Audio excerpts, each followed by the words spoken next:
My name is Staff Sergeant James Shell. I'm a senior instructor at the Sabalauski Air Assault School. Day 0, students show up, they go through intake, and they do a 2-mile run in uniform and PT shoes. They must complete that in 18 minutes or less. Upon completion of that, they go put their boots back on. We demonstrate all the obstacles for them. So the obstacle course has 9 obstacles.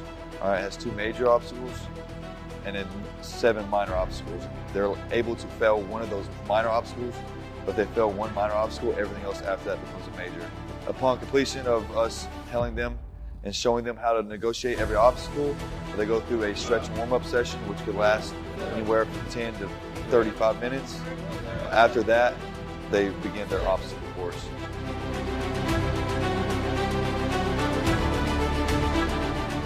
Upon completion of day 0, they enter phase 1. It's called aircraft orientation.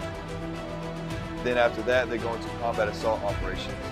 Upon completion of that, they will go into a hand and arm signals class, in which they will be tested on day 3.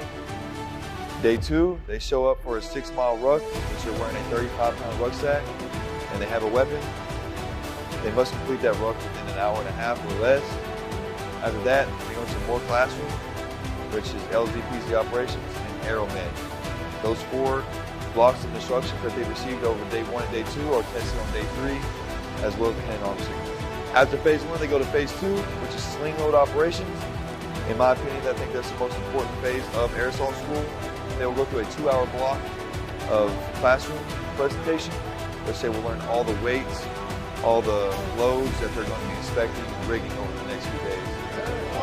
After that, we go out into the motor pool, where we will show them how to rig, and then we will show them how to inspect every single load here at Air Assault School, which is the M1151 Humvee, M1101 Humvee trailer, fuel blivets, the water trailer, A22 cargo bag, and the 5K cargo bag. Once we show them how to rig and inspect all those loads, they will go through 3 practical exercises over the next few days, learning all the different deficiencies that could be on the loads, in which they will be tested on day 6. Day 6, they come in for another written examination over sling load operations, and then after that, they go into hands-on. They will be inspecting 4 loads. There will be 4 deficiencies on every single one of those loads, and they have to find 3 out of the 4 in 2 minutes or less. After phase 2, they have to do a 4x36 formation run. It's a 4-mile run in 36 minutes. Phase 3 is repelling operations. They will learn how to tie their Swiss seats, which is the seat they will rappel in, and then they will learn how to hook up to the tower so they know how to hook up once they get onto the aircraft and they can't hear the rappel master talking to them. And then I like to refer to phase 3 as crawl, walk, run inside phase 3. So crawling, they learn how to rappel down a slanted ramp, which is them just learning how to rappel and learning how to trust their equipment. They will also do a falling drill on that ramp, once again, so they can learn how to trust their equipment and their belaying below. After that, they go into a wall side on the 34-foot tower. It's just, once again, learning basic rappelling. I call that the walk phase.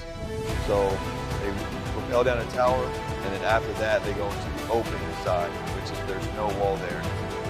And I consider that part of the walk phase as well.